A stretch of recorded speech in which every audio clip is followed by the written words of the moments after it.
režimu. V mojej reči vám prinesiem 4 argumenty, prečo by Spojené štáty americké mali zrušiť obchodné embargo proti Kube. Takže poprvé, náš prehovorec hovorí o tom, že embargo nič nerieši, že neprinieslo želaný efekt, pretože cieľom tohto embarga aj podľa názvu v americkej legislatíve Cuban Democracy Act je priniesť demokraciu alebo zmenu režimu na Kubu. Lenže toto jednostranné embargo, ktoré voči Kube majú zavedené len Spojené štáty, v multipolárnom globalizovanom svete nerieši nič, pretože Spojené štáty americké predstavujú len 13% svetovej obchodnej výmeny a jednoducho Kuba obchoduje so všetkými ostatnými krajinami na svete úplne normálne a jednoducho toto embargo je neefektívne a nič neriešia. Dokonca ešte aj zo Spojených štátov vďaka rôznym humanitárnym výnimkám prúdi obrovské množstvo potravín a liekov na Kubu, čo robí Spojené štáty štvrtým najväčším obchodným partnerom z hľadiska importu Kuby a je to 10% importu na Kubu USA. Čiže toto embargo je vlastne smiešné, pretože v globalizovanom svete jeden štát nie je nič a ešte aj ten porušuje toto embargo. No, ďalej, režim kubanský, ako vieme, bol v najväčšej kríze začiatkom 90. rokov po rozpade Sovietskeho zväzu. A ak to embargo nezaočakalo vtedy, tak teraz ten režim rastie nejakými 5-6% každý rok HDP a jeho situácia sa zlepšuje, lepšie sa mu dýcha, vďaka veciam, čo vieme, investície, turizmus a jednoducho, ak to embargo nezaočakovalo, v 92. neprinieslo zmenu režimu, tak teraz je veľmi ťažko. Preto nevidíme dôvod, prečo keď za 45 rokov toto embargo neprinieslo želaný efekt, aby pokračovalo, pretože nevidíme žiadne pozitíva, ide hlavou proti múru. Našim druhým argumentom je škodlivosť tohto embarga, pretože toto embargo nie len, že neprináša želaný efekt, ale má ešte aj škodlivé efekty. Tak poprvé to, že Kuba nemôže obchodovať so Spojenými štátmi, ktoré sú najbližšie, nutí sa obzerať po rôznych iných väzbách na krajine ako je Venezuela a Irán a formujú rôzne koalície proti liberálnym demokraciám, proti demokraciám ako takým. Kubánci navyše ako ľudia tam vnímajú demokraciu negatívne ako niečo, čo proti ním zaviedlo embargo a takisto vnímajú zlý kapitalizmus, čo teda tiež neželá zmeniť režim toho zlého režimu, ktorý tam porušuje ľudské práva. A jednoducho prídelový systém je na Kube od roku 62, keď bolo zavedené to totálne embargo, pretože Kuba nevie vypestovať potraviny ako obilie a podobne, transporta cukrová trstina, čiže jednoducho majú problémy s potravinou, majú problémy s dopravou, drahé pohodné látky, veľmi to zle vplýva na životnú úroveň obyčajných ľudí, čiže im to spôsobuje škodu a spôsobuje škodu tým ľuďom, ktorým malo pomôcť. Náš tretí argument hovorí o benefitoch, ktoré pre Kubu budú vyplývať, ak toto embargo bude zrušené.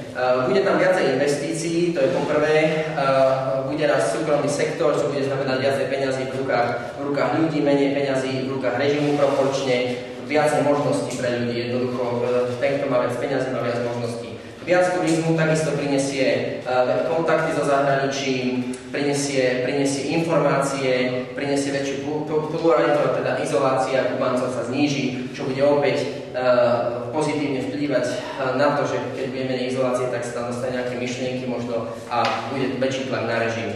Takisto, ďalší veľký tretí benefit je, že Castro stratí výhovor, lebo dneska všetky problémy na Kube, on vynikajúco využíva propagandu na to a ľudia tomu veria, že embargo môže za všetky problémy, že Američania ničia úrodu každý rok, preto nemajú potraviny na Kube a podobné hlúposti. Jednoducho, ak embargo padne, Castro stratí výhovorku a bude sa nevytvárať tlak, pretože sa od neho budú očakávať skutočné výsledky v riešení problémov ľudí a opozícia si posilní svoju pozíciu na Kube, jednoducho ľudia budú možno viacej počúvať. Po štvrté, uvoľňovanie režimu, pretože ekonomická sloboda, ktorú by zväčšiu ekonomickú slobodu, ktorú by zrušenie tohto embarga prinieslo, teda bude vytvárať aj tlak na väčšiu politickú slobodu. To vidíme v mnohých krajinách sveta, videli sme to v Číne, videli sme to vo Vietname, ako náhle sa zvýši ekonomická sloboda, zvýši sa aj politická sloboda ľudí, pretože to nejako pripravuje na to pôdu a takisto bohatší ľudia jednoducho majú viac možností a ťažšie sa utláčajú tomu totalitnému režimu. Totalitný režim najľahšie utláča chudobných ľudí, ktorí sú na tom úplne najhoršie. No a štvrtým argumentom sú pozitíva, ktoré vyplývajú pre USA. USA teda bude mať viac peňazí zo svojich zahraničných obchodnej výmeny, vstupov by to malo byť 1,2 miliardy ročne, čo bude môcť USA využiť na rôzne rozvojové projekty doma, ale alebo aj v zahraničí na humanitárnu pomoc iným krajinám. Takisto skončí sa dvojitý meter, ktorý je v USA dneska. Nebude tá zahraničná politika taká pokrytecká, nebudeme hovoriť, že nebudeme zavádzať embargo len proti Kube za to, že porušuje ľudské práva a prečo potom proti Saúdskej Arábii nie je embargo, prečo nie je embargo, ja neviem, proti iným komunistickým krajinám, ktoré porušujú ľudské práva, ale jednoducho toto je pokrytecká nástroj zahraničnej politiky, ktorý veľmi robí Spojené štáty zlý obraz vo svete, čiže keby sa toto embargo zrušilo, zlepší sa aj obraz Spojených štátov vo svete, čo je podľa nás tiež pozitívum, no a hlavne teda v Latinskej Amerike. No a to, že sa zruší toto embargo a občania Spojených štátov budú môcť slobodnejšie cestovať, budú môcť ísť aj na Kubu, to priniesie viacej slobody aj pre nich, čo je tiež samozrejme benefit. Takže z týchto 4 argumentoch v prvom, že embargo nič nerieši, neprineslo želaný efekt, v druhom, kde som hovoril o škodlivosti embarga, ktorý hlavne má teda naučiť na Kube, ktorý mal pomôcť. V treťom som o tom, aké benefity budú vyplývať, keď sa embargo zruší a pre Kubu a potom pre Spojené štáty americké. Ďakujem, že si to na našej misii, že toto embargo naozaj zrušíme. Dámy a páni, rada by som vám položila pár otázok z negatívnej strany. Mojou prvou otázkou, prečo podľa vás je dobré vyrušiť to embargo práve teraz? No, pretože napríklad trpia obyčajní ľudia na Kube, pretože je zlý obraz Spojených štátov v Latinskej Amerike, pretože to embargo neprináša efekt zbytočne napríklad aj bere Spojeným štátom zisk, ktorý by z tohto obchodu s Kubou mali a veľa dôvodov, ktoré som vyberol. To rozumiem. Prečo dali Spojené štáty teda to embargo na tú Kubu? No, pretože chceli zabrániť tomu, aby sa komunistický režim počas studenej vojny, ktorá skončila pred 17 rokmi a šíril v Latinskej Amerike, chceli priniesť zmenu režimu na Kube, chceli to teda ako si vyhľadovať. Chceli potlačiť ten režim. Áno. Dobre. A nie je náhodou to, že dali toto embargo Spojené štáty americké vyjadrenie postoja voči tej politike a voči tomu štátu? No, tak to je síce pekné, ale my potom sa pýtame, že prečo teda, a to sa pýta veľa ľudí a nám je to ľúto, že prečo potom Spojené štáty používajú dvojitý meter, prečo vyjadrujú tento postoj len ku Kube a nevyjadrujú tento postoj, alebo nevyjadrovali tento postoj, dajme tomu, k Číne, nevyjadrovali tento postoj k Vietnamu, nevyjadrujú tento postoj k Saúdskej Arábii. Takže podľa vás nebolo uvalené embargo na Vietnam zo strany Spojených štátov amerických? No ja teda neviem o obchodnom embargu z Spojených štátov amerických, ktoré bolo teda po vojne, keď sa vojna skončila, podpísané mierovú dohodu. Neviem, ak teda je to tak možno, že mám zlé informácie. Dobre. Ďalej by som sa vás veľmi rada opýtala. Keď najprv ste nám spomínali, že ten obchod, koľko vlastne toho je, alebo tá svetová ekonomika, koľko zaujímavé USA a podobne, keď je taký malý ten obchod v rámci medzi Kubou a USA, keď je to malé percento, prečo by sa to im oplatilo? No, takto.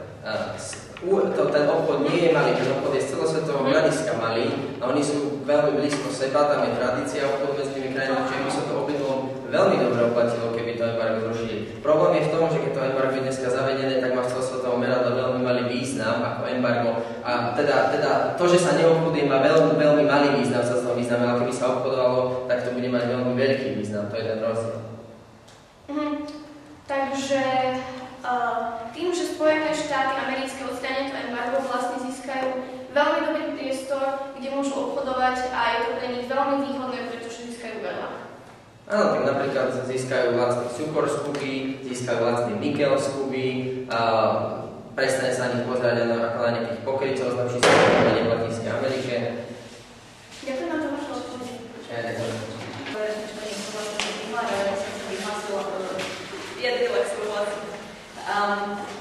Prvá vec, čo náš tým zarazilo, bolo povedané v prvom argumente, že jednoducho embargo, ktoré oddelila USA Kube, je neefektívne a jednoducho sa tam aj tak nemá žiadny zmysel alebo tak, lebo sa tam stále aj tak obchoduje medzi týmito krajinami. Vieme dobre, že to embargo platí na lieky a potraviny, ale aj tak sa tam jednoducho obchoduje, že čiže je zbytočné toto embargo, tak to treba dať preč. No a potom nám tu predniesli argumenty, že prečo ho teda treba zrušiť. Lenže na čo ho budeme rušiť, keď sám súhlasný tým nám povedal, že je jednoducho toto embargo zbytočne neefektívne, obchoduje sa tam aj tak. A preto my nevidíme zmysel v ďalších argumentov, že ako škodí toto embargo, alebo že benefity, aké budú a podobne, lebo jednoducho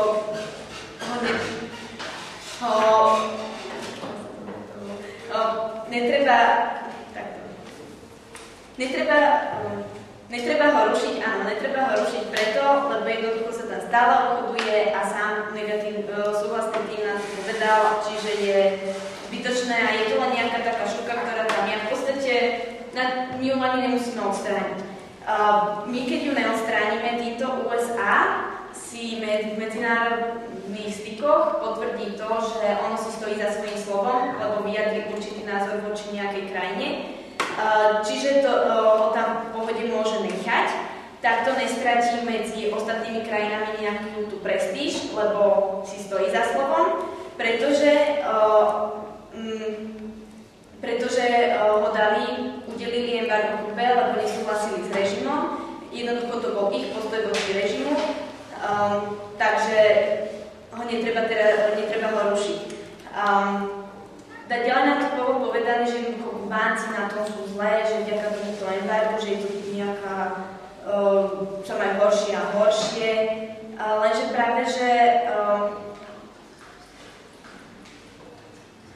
práve, že toto bol pôvodný plán USA, že chceli vďaka embargu, aby ľudia jednoducho naozaj sa mali horšie, aby časom sa zvrhol režim a podobne. Bol to pôvodný plán USA.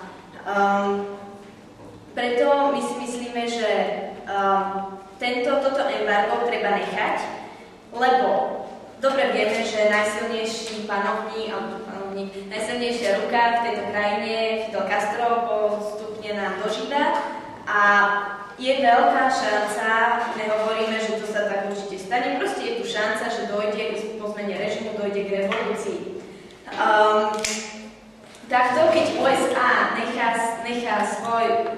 embargo, USA si udrží svoj postoj vo svete, že nesúhlasilo s týmto režimom, preto to embargo dalo. Teraz ostatné krajiny by si povedali, no dá preč embargo a dá na 3.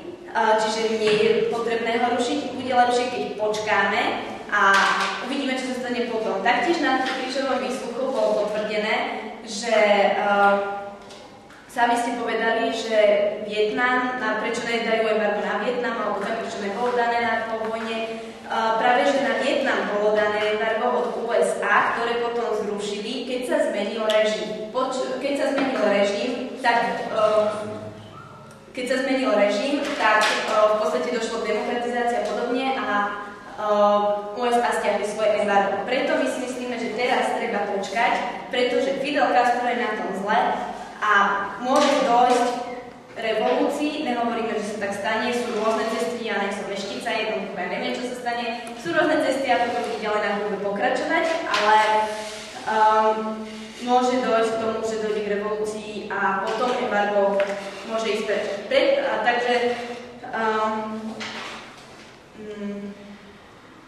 Takže preto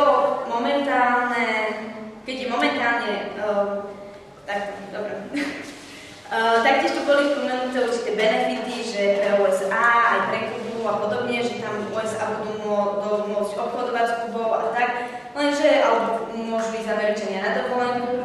No ale nehnevajte sa, akože to sú také benefity, že nie sú podstatné. Čo sa týka toho, to nie sú podstatné, naozaj. Lebo oni s nimi obchodujú, čo sa týka potravín, liekov a čo sa týka nejakých trstiny a podobne, myslím, že USA nepotrebuje práve Kubu, že ja chcem od teba tú trstinu alebo niečo a je to proste nepotrebuje na to Kubu. A taktiež USA môže obchodovať s celým svetom, s inými úplne krajinami, že odšadia môže získať produkty a tak trpia na to, čiže zase je to nepodstatný benefit. A určite bude efektívnejšie, keď embargo sa nechá na Kube. Nemali by teda USA zrušiť, lebo USA, teraz my sme postoj USA a my si necháme, ako ja teraz zastúpam USA, ja teraz si zaručím vo svete, že si stojím za slovom, že keď som tam raz to embargo dala, tak som ho tam dala preto, lebo nesúhlasím s režimom a ja si tento postoj držím. Ďakujem. Pôvodne, mala by som na našu reč zo pár otázok. Viete mi povedať rok, kedy sa vo Vietname zmenil režim? Lebo podľa informácií nášho týmu je tam stále komunizmus, tak preto sa vám pýtam, že kedy sa podľa vás zmenil ten režim na Vietnamu? Dobre, ďakujem. Aký bol vlastne pôvodný plán USA, keď uvalila embargo na Kubu? Že chceli, aby sa režim posunul demokratizáciu. Posunul sa za toľké roky, koľko tam je embargo? Takže myslíte si, že to embargo je nejako efektívne v tomto smere? Spomínali ste ďalej, že ďalší plán USA, keď uvalilo embargo na Kubu, bolo, aby sa tam ľudia mali zle. Majú sa tam teraz ľudia zle? No, to ste najprv povedali, že sa tam ľudia majú zle. No majú. A myslíte si, že je to dobré, keď sa tam ľudia majú pod týmto embargom zle a funguje tam prídelový systém? Myslíte si, že to je správne pre tých ľudí, alebo že to tým ľuďom nejako pomáha? Lenže sami ste povedali, že to embargo aj tak nemá žiadne vplyv, že sa tam obchoduje tady no. No, ale ktorá je najbližšia krajina k Kube? Amerika, áno. Takže dá sa tak logicky predpokladať, že pokiaľ by USA zrušilo to embargo, myslím si, že by sa mohlo obchodovať lepšie a nemusel by tam fungovať prídelový systém. Lenže a nie to pri nedostatku. Ja nehovorím, že to môže byť, lenže je keď jednoducho, keď od USA záleží, že to embargo zrušia, USA musí mať z toho výhody, mať právne výhody. Myslím, že tieto výhody sme vám ukázali v našej prvej reči. Viete povedať, že má Fidel Castro brata? Má. Ďakujem. A myslíte si, že človek, ktorý napríklad preberá drogovú moc, tak myslíte si, že už je naozaj na pokraji smrti? Preberá drogovú moc? Áno. Ktorý človek, teda jeho brat, on? Nie, ja by som sa vás chcela spýtať, že odkryvať informáciu, že naozaj Fidel Castro už dožíva svoj život. Je to vo nemocnici a proste je na tom zle a má 10 rokov, tak ja nesmiem, že to bude ďalších 50 rokov.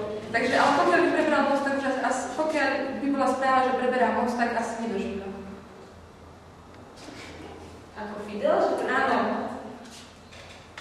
Ja neviem, koľko on zomrie. Ja sa pýtam, že to je teraz také znamenie, že asi nedožíva a ten režim tam nedále pokračovať. Myslím, že to Castro, vlastne ten režim, keby bol na smrteľnej posteli, tak on stále takto pevne bude držať v rukách, že aj ja si ho nepustím, takže on ho preberie tak či tak. Takže myslíte si, že to embargo má nejaký efekt, okrem toho, že poškodzuje tých obyvateľov na Kube? Nejaký pozitívny efekt? Vidíte tu nejaký pozitívny efekt? Áno, že USA si stojí za svojím slovom a má... A aj keď to je USA, to slovo USA, myslíte si, že ešte stále je efektívne, že sa zmenilo vlastne strašne veľa vecí odtedy? Určite je efektívne, lebo stále tam je komunikácia, stále on proti lebo nesúhlasí s tým. Dobrý deň, vážení rozhodcovia, dámy, kolegovia. Takže hneď prejdeme v línii negatívneho týmu. No, ich najväčší nejaký taký napadnutie našej línie bolo, že USA si nebudú stáť za svojím slovom a potom to bude mať negatívne medzinárodné dôsledky a iné krajiny si jednoducho povedia, že ani oni to nebudú musieť robiť. No, v prvom rade Amerika si nestojí za svojím slovom, keďže používa dvojitý meter. Voči Číne, voči Vietnamu, ktorý je ešte medzi rečou taktiež komunistický. Jednoducho, tam sa porušujú ľudské práva. V Číne je aj trest smrti, ktorý je, vieme, že tie súdy nie sú veľmi spravodlivé. Jednoducho sa tam porušujú ľudské práva ešte viac a Amerika nemá embargo. Takže aké jednoducho si Amerika stojí za svojím slovom? No ona si práve, že nestojí za svojím slovom a keď sa zruší to embargo, bude si stáť za svojím slovom, pretože bude používať rovnaký prístup ku každému, čo priniesie veľké benefity v zahraničnej politike. No a čo je veľmi dôležité, tak dnes už sa zmenili veci, prečo by si ani nemali stáť za svojím slovom. Jednoducho komunistický blok v 80. respektíve 90. padol. Jednoducho dneska už tá klíma nie je taká, že komunizmus sa bude rozširovať po celom svete. A dneska už si kľudne môžeme dovoliť otvoriť embargo Kube, ktoré aj tak rastie 5% rast HDP ročne, a jednoducho bohatnú. A vidíme, že nezbroja ani nepodporujú nejaké armády v Angole už dnes.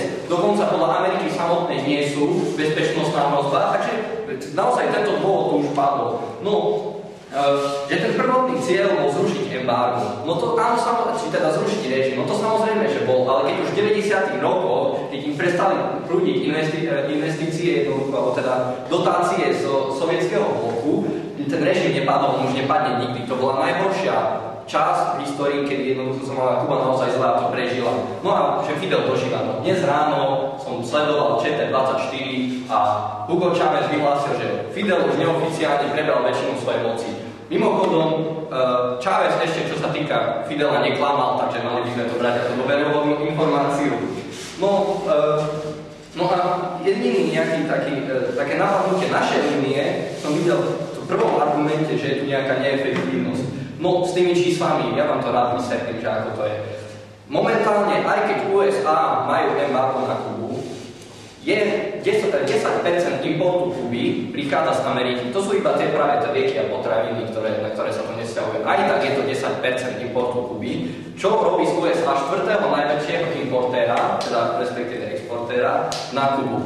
Avšak to vôbec neznamená, že jednoducho, že to je nejaká, že to teda, respektíve to znamená, že to embargo je absolútne neefektívne. Jednoducho aj tak tam dovážajú. Čo to je za embargo, keď oni tam dovážajú stále potraviny a lieky? Jednoducho, naozaj je to smiešné do určitej miery, ale podstatné je to, že to absolútne nezvrhlo režim. Aj keď tam nedovážali tie lieky a potraviny, tak to vôbec nezvrhlo režim a nedosiahlo to svoj cieľ. Jednoducho, a čo sú naše ostatné argumenty? Škodlivosť embarga. Jednoducho je tu väzba na Venezuelu a Irán a práve tu vidíme, že práve Castro už len takto retoricky podneťuje nálady vo svojej krajine aj medzinárodne o antiamerikanizmus. On týmto pádom jednoducho to škodí americkým záujmom aj celému svetu a demokracii, čo je veľmi dôležité, šíreniu demokracii a oslabuje to naše pozície v Latinskej Amerike. No a tam sú strašne zlé veci, no jednoducho prídelový systém, tí ľudia práve kvôli tomu, že to embargo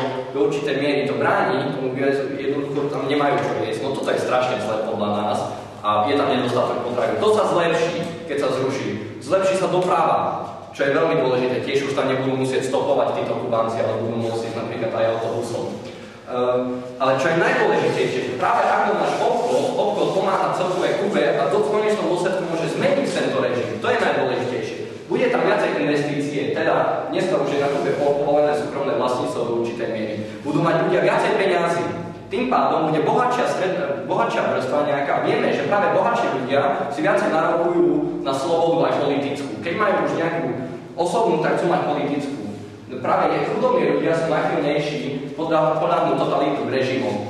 A takisto bude tam viacej turistov, ktorí budú šíriť všetky tie demokratické myšlienky, pretože oni sa tam môžu pohybovať voľne a práve to prispieje k tomu, že oni sa tam konečne dostanú k tým informáciám a to práve zrúti režim. Že my to otvoríme a toto môžeme dokladovať na tom, práve na Číne, že ako náhle sa otvoril obchod a existuje tam nejaký ekonomický rozvoj, tak práve Čína, to je ako jednoducho nejaká tendencia dávať väčšie a väčšie ľudské práva. Iba prednedávno sa tam uzakonilo, že je povolené úplné súkromné vlastníctvo, čo je v komunizme nepredstaviteľné. A pozitíva pre USA, to bolo spomenuté v prvej reči, ktoré tu absolútne zostali. Takže my si myslíme, že práve zrušenie embarga zničí režim.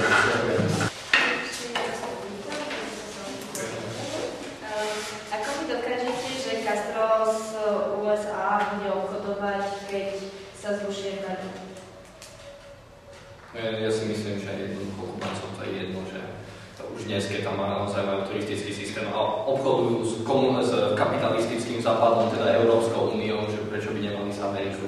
A podľa vás Castro má rád Ameriku? Ale to je absolútne nepodstatné. My vidíme embargo ako úplne neefektívne a my si myslíme, že budú spolupracovať. Neviem to dokázať, ale takisto to podľa mňa neviete vyvrátiť. Nejaké rečnícke...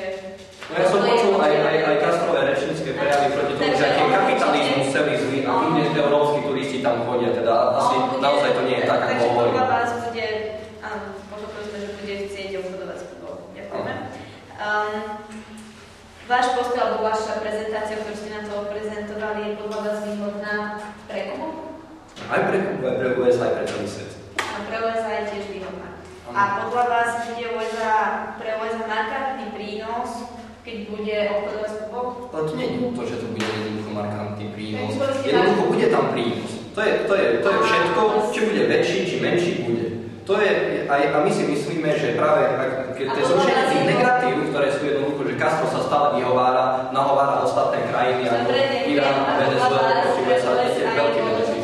Aby občania pár občanov chodili na dovolenku namiesto do, ja neviem, na Kanárske ostrovy chodili na Kubu, než budú držať svoj postoj voči tejto krajine. Podľa mňa to budú milióny, že to nebude pár občanov, ktorí pôjdu na Kubu. No a to nie je dôležitejšie, aby tam šli, no myslím, že Američania zrovna sú s vysokou životnou úrovňou a tým pôjdu asi kdekoľvek chcú.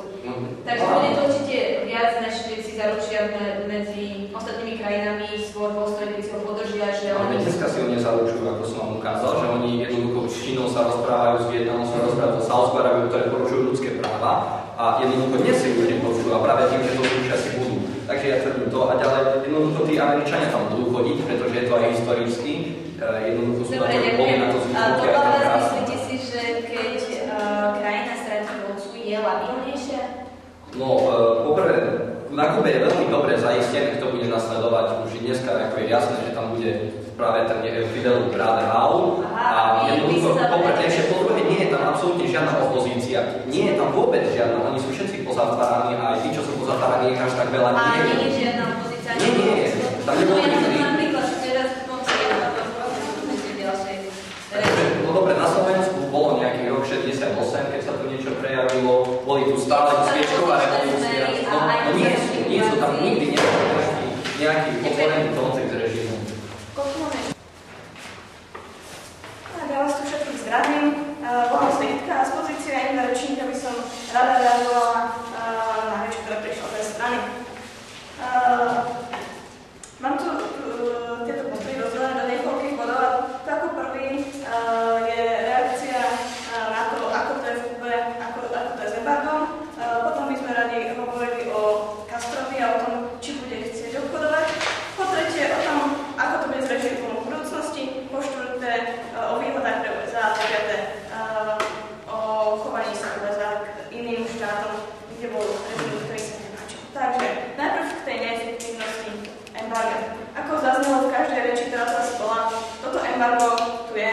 Lenže napriek tomu Kuba obchoduje úplne so všetkými štátmi, teda povedzme mimo Ameriky a ešte aj z USA obchoduje, čo sa týka potravín a liekov. Kde je teda ten efekt, teda ten zlý efekt, ktorý nám tu ukazuje strana. Jednoducho tu nevidíme to zlo toho embarga voči Kube, keďže Kuba aj napriek embargu obchoduje a keďže Kuba napriek embargu obchoduje aj z USA. Nevidíme tu nevýhodu v obchodovaní vďaka embargu a preto si myslíme, že embargo nie je zlé, čo sa týka obchodovania Kuby. Takisto ako to potvrdil si každej reči. Potom by sme sa radi vyjadrili k tomu, že ak aj by USA chcelo otvoriť trh aj pre iné veci, ako sú potraviny a lieky, ako teraz sú, že? Kde vidíme tú istotu, že Castro bude chcieť s nimi spolupracovať. Už teraz Castro odmieta humanitárnu pomoc od USA a dokonca neprijíma ani splátky za prenájom pozemku, kde väzenský tábor bol, teda áno. A ako nám môže s tým ukázať, že Kuba nám oteplí svoje vzťahy z USA a že zrazu všetko bude lepšie. Takisto nechápeme stále tú kontradikciu, ktorá tu je, keď sa hovorí, že Kuba má 5% rast ekonomiky, v Kube turistický ruch a jedno s druhým, keď nám na druhej strane povedia, ako embargo veľmi ubližuje Kube a preto by sme ho mali odstrániť. Toto je jednoducho u nás nepochopiteľné a vychádzame teraz z toho, čo nám v úvode povedal Z1 rečník, vychádzame z toho, že embargo nie je veľmi citeľné pre Kubu, preto si myslíme, že nezáleží, čo sa obchodnej stránky týče a až tak veľmi na tom, čo zrušíme, zrušíme alebo nezrušíme. Čo sa týka obchodu, nie je to až tak dôležité, keďže vidíme, že Kuba obchoduje aj voči tomu embargu. Keď odstránime tieto obchodné záležitosti, ostane nám už iba čistý princíp toho, že USA embargo nastavilo aj kvôli tomu, aby vyjadrilo svoj postoj. A to je práve to dôležité, ktoré nám tu ostalo.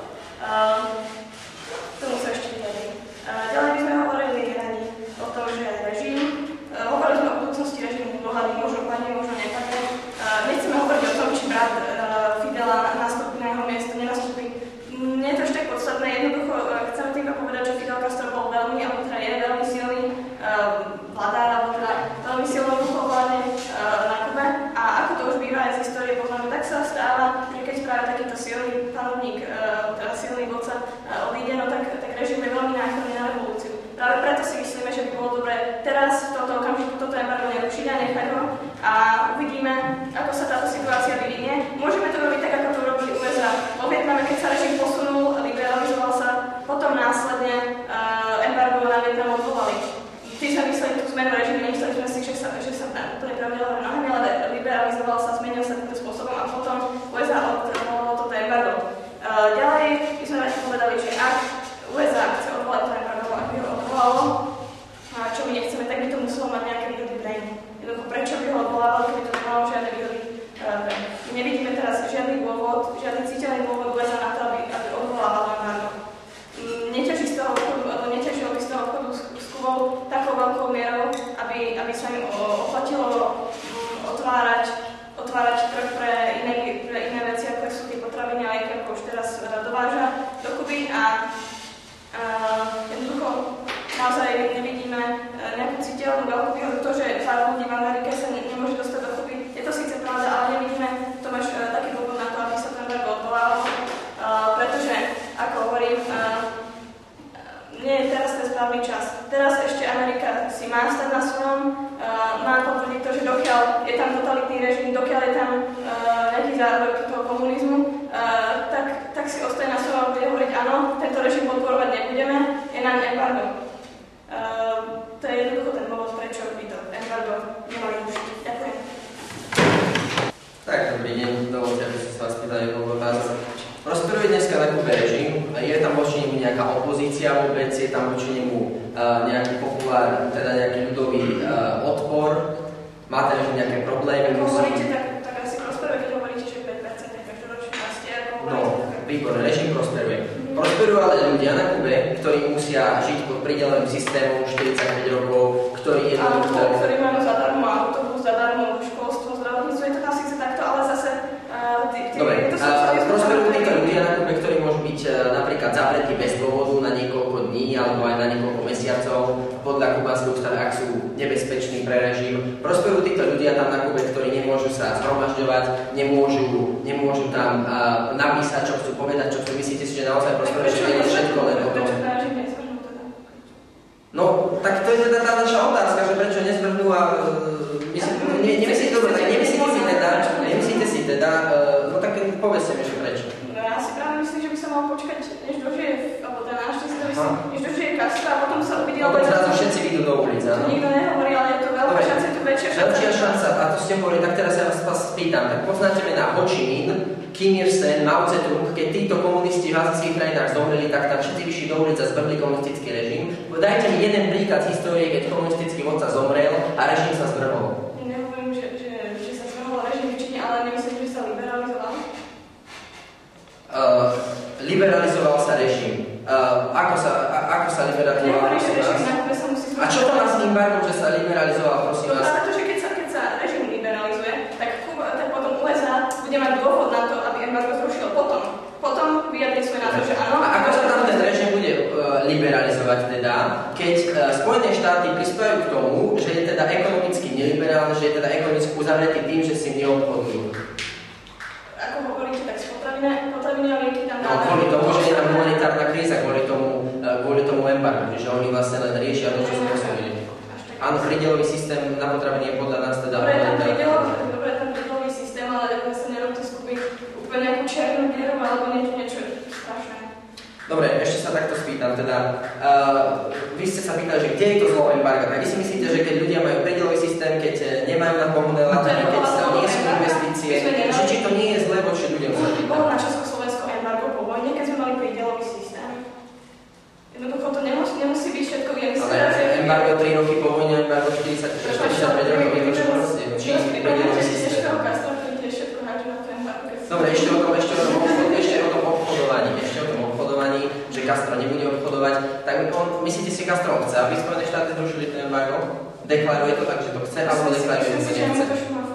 Jemu to šumá fúka. Prečo potom vždy v OSN žiada rezolúcie na odsúdenie tohto embarga? Teda on to... Ale pretože asi možno je tam nejaká iná nevýhoda.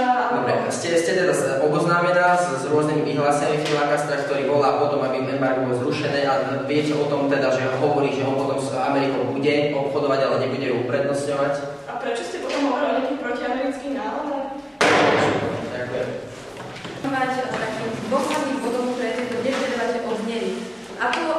Tie dva body sú slovo USA a embargo, aký mal význam. A potom by som sa na to spomenula ešte bešteniu na základe nejakej tej pravdepodobnosti, ktorá vyplýva z tejto súčasnej situácie. Tak bolo tu nejaké slovo, ktoré na začiatku dalo USA, bolo tu nejaké embargo, ktoré udelilo. Aký bol význam tohto embarga? Význam tohto embarga bol, ako nám potvrdil aj negatívny tým, bolo oslabiť režim a pomôcť ľuďom. Ako to vyzerá v súčasnej situácii?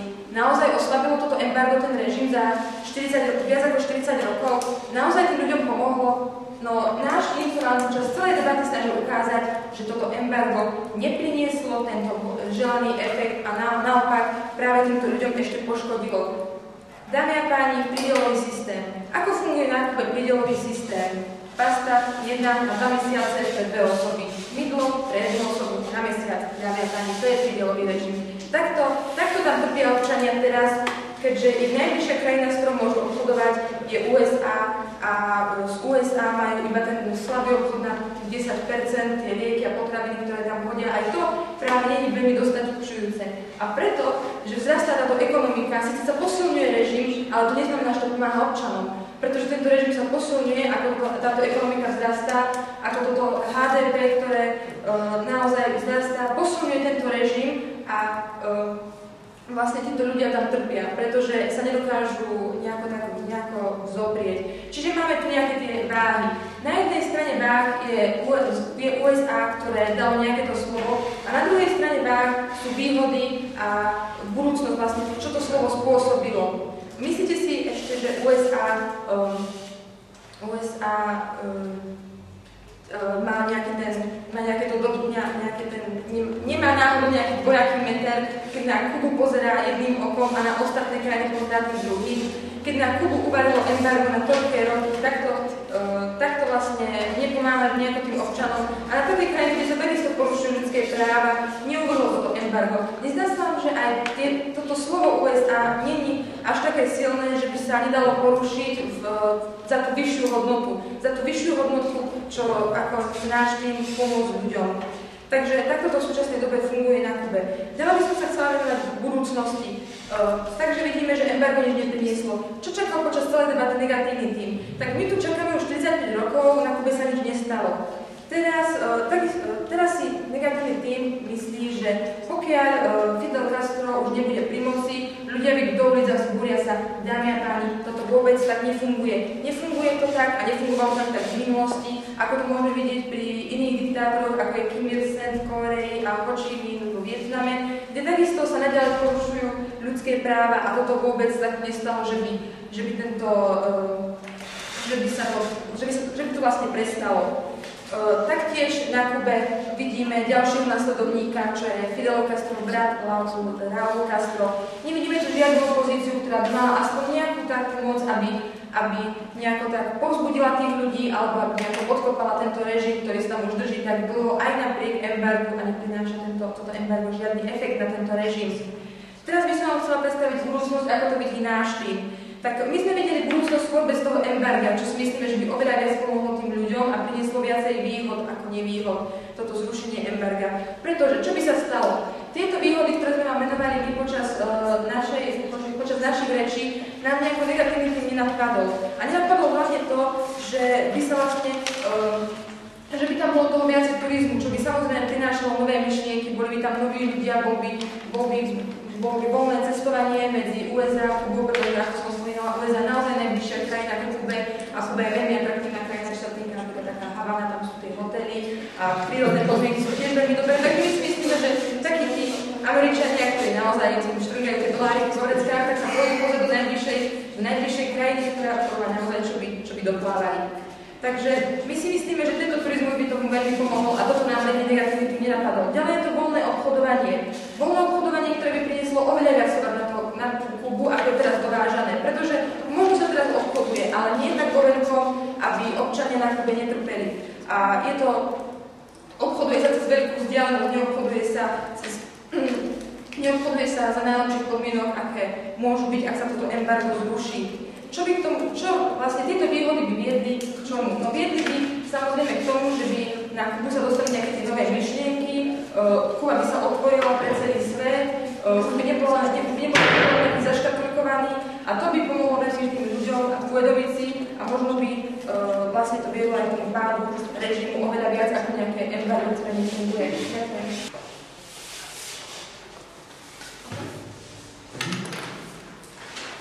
Dámy a páni, ak by som bola Američan, určite by som nechcela, aby embargo bolo zrušené a ukážem vám prečo.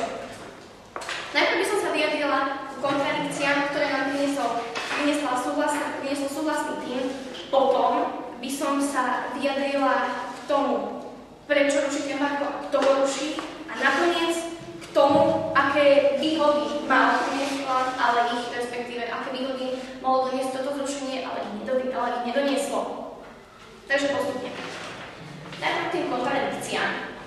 Najprv nám je zo strany súhlasného týmu predostreté, že kubanskí ľudia sa majú celkom dobre, pretože embargo malo nejakým systémom zhodiť režim, ale ho nezhodilo. Tí ľudia sa tam majú celkom dobre, rastie im ekonomika, tak sa preto teda pýtam, keď tam teda zrušíme to embargo, ako dosiahneme tie benefity, ktoré nám povedali, ako napríklad to zvýšenie investícií a podobne, keď už teraz sa tam stále obchoduje. Preto sme sa tomu ani toľko nevenovali, pretože turistika tam stále je. Dámy a páni, ľudia majú možnosť ísť na Kubu a ako nám bolo povedané, to embargo fungovalo, to embargo je prakticky len nejaký symbol. To embargo zostala len tá šupka z toho, teda ako nám bolo priznané v krížovom výsluchu, len ten postoj vyjadrený zo strany Spojených štátov amerických s nesúhlasom k systému, ktorý, ako nám sami povedali, s nimi priamo susedí, je to Kube je jeden z najbližších štátov Spojených štátov americké. Takže na jednej strane sa tu máme zle, na jednej strane sa tu máme dobre. Ale nie je až také podstatné vedieť, či teda bude si Kubanec môcť kúpiť aj tričko, alebo či teda dostane iba tú pastu. Pretože tézu máme takú, že Spojené štáty americké by mali zrušiť to embargo. A pre nás je dôležité, keď teda Spojené štáty americké ho majú rušiť, pre nich to nejakým systémom musí byť výhodné, aby ho rušili.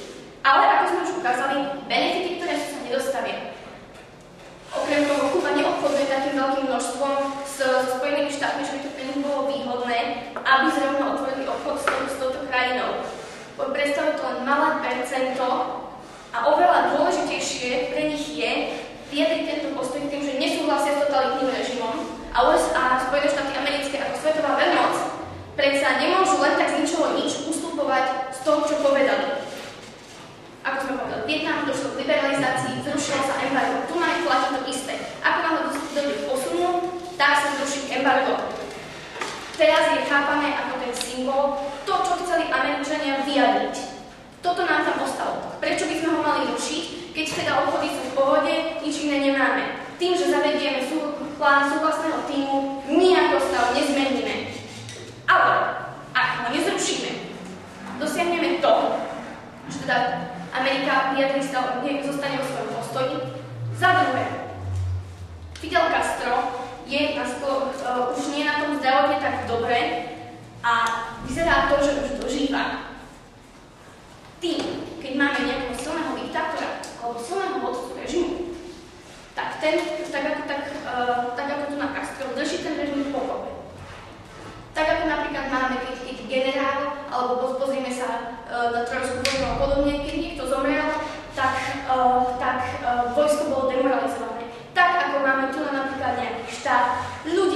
demoralizovaní, pretože tento diktátor zomrel, nemajú pevnú ruku, dochádza k rozvratom v štáte a štát je oveľa labilnejší. Preto by bolo veľmi nerozumné teraz toto embargo rušiť, keď máme túto jedinečnú možnosť. Okrem toho, aj keby sa zrušilo, teda obchodovalo sa a zabudneme aj na to, že to tvorí len malú nepodstatnú časť z ekonomiky. Tak, kde máme dôkaz? Fidel Castro bol skutočne ochotný obchodovať s Američanmi. Ako boli mnohé vyhlásenia a aj nám sami povedali, na Kube je silný antiamerikanizmus. Tak prečo by teda Fidel Castro, keď zrušil to embargo, zrazu s ním mal začať obchodovať? Dámy a páni, ako vidíme, odmietajú humanitárnu pomoc Kuba Castro. Odmietol dokonca vtedy, keď bolo výročie útoku, aby to tak pekne vyzeralo. Odmietol humanitárnu pomoc. Odmietajú platby Američanov za základňu, ktorá je na Kube, pretože s nimi nesúhlasia a nechcú s nimi mať nič spoločné. Preto, dámy a páni, plán neprináša tie výhody, ktoré si stanovujú súhlasný tým, donáša dokonca negatíva, tým, že ho neodstránime, môžeme získať väčšiu šancu a môžeme dosiahnuť to, čo sme dosiahnuť pôvodne chceli, a preto by jednoznačne embargo nemali Spojené štáty americké zrušiť.